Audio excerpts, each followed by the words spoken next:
नमस्कार, लोकप्रवाह न्यूज मध्ये आपलं स्वागत आहे। सामाजिक, राजकीय, शैक्षणिक व सांस्कृतिक अशा विविध अपडेट्ससाठी दिलेल्या बेल आयकॉनवर प्रेस करा, लाईक करा, शेअर करा, सबस्क्राइब करा।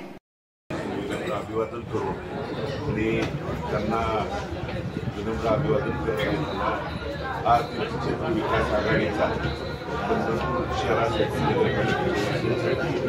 त्यांना स्मरून विकास आघाडीचा वचननामा येणाऱ्या 5 वर्षाच्या काळात विकास आघाडीच्या नगराध्यक्ष पदाच्या आणि नगरसेवक पदाच्या उमेदवाराला आशीर्वाद दिल्यानंतर ते शहरात कशा पद्धतीने काम करू शकणार आहे, कशा पद्धतीने करणार आहे, हा वचननामा आज नानांच्या पुण्यतिथीच्या निमित्तानं त्यांना स्मरून आम्ही त्या ठिकाणी आज नगराध्यक्ष पदाचे उमेदवार यांनी सांगितलेलं आहे आणि ते पूर्ण करण्यासाठी मी सर्व आदरणीय अनिलदादा असतील, साईनाथ भाऊ असतील, दिलीप बापू असतील, आमदार राजाभाऊ खरे असतील, नागेश काका भोसले असतील, सर्व परिवारातील सर्व मान्यवर नेते मंडळी त्या ठिकाणी कटिबद्ध आहे आणि हे आशीर्वाद दिल्यानंतर सहज त्या ठिकाणी करू शकतो आणि ते करून दाखवण्याच्या भूमिकेतून हा आमचा वचननामा आम्ही त्या ठिकाणी जाहीर केला।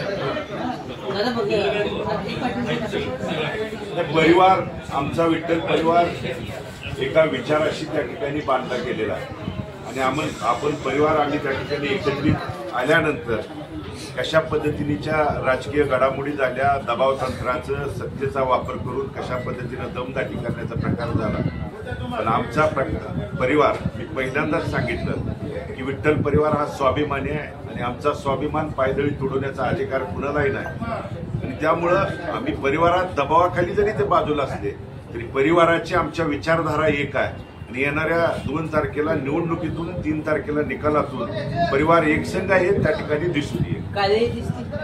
सर्व आज पक्षाच्या चौकटीच्या बाहेर जाऊन दबाव तंत्राचा वापर केल्यामुळं काही नेते मंडळींचा त्या ठिकाणी वेगवेगळ्या माध्यमातून दबाव, दमदाटी, संस्थेवरती कारवाई करू अशा पद्धतीचे जे त्या ठिकाणी दबाव चालू आहे, पण इथली आमची नागरिक असतील, परिवारातली जनता सुज्ञ आहे ती येणाऱ्या 3 तारखेला निकालातून तुम्ही त्या ठिकाणी लोकशाहीला हुकुमशाही प्रवृत्ती जर दबावाखाली आणत असेल तर महामानव डॉक्टर बाबासाहेब आंबेडकरांनी घटनेचा दिलेला अधिकार वापरून या दबावाला कायम स्वरूपीचा हद्दपार त्या ठिकाणी करतील।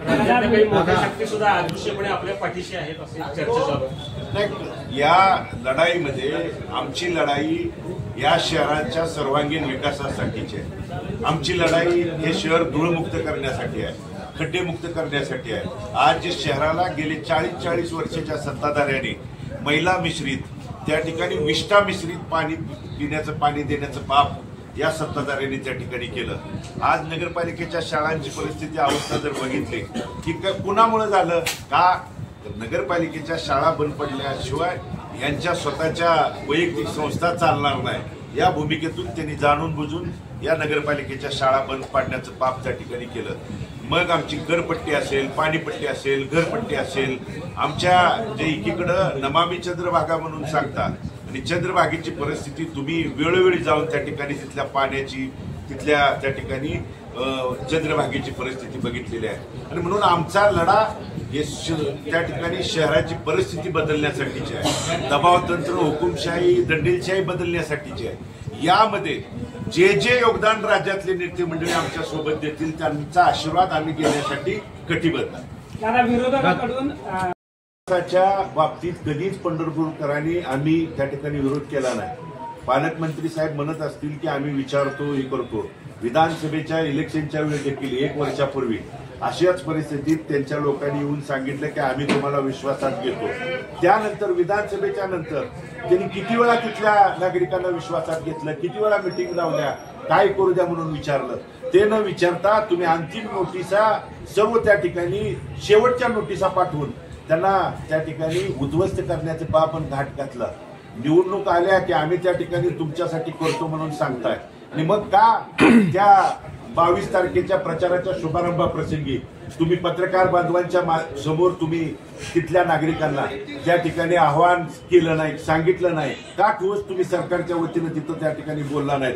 तुमच्याकडे त्यांच्याकडे बोलण्यासारखं काहीच नाही। या उलट जे उद्ध्वस्त करणार आहे त्याच भागामध्ये जाऊन तुम्ही त्यांच्या जखमेवरती मीठ चोळण्याचं काम त्या ठिकाणी करताय, म्हणून तिथले नागरिक देखील शुद्ध आहेत। येणाऱ्या उद्याच्या 2 तारखेला कोण खरा आहे कोण खोटा आहे खऱ्याच्याच पाठीमागे ते उभा राहतील आणि त्यांनी त्यावेळी वेळोवेळी आम्हाला सांगितलेलं आहे की आता जर आम्ही त्या ठिकाणी विधानसभेसारखं चुकीचं पाऊल उचललं तर उद्या ह्या उद्ध्वस्त करण्यासाठी जे ज्यांनी घाट पाहत रहा नवनवीन अपडेटसाठी लोकप्रवाह न्यूज. हाक तुमची साथ आमची.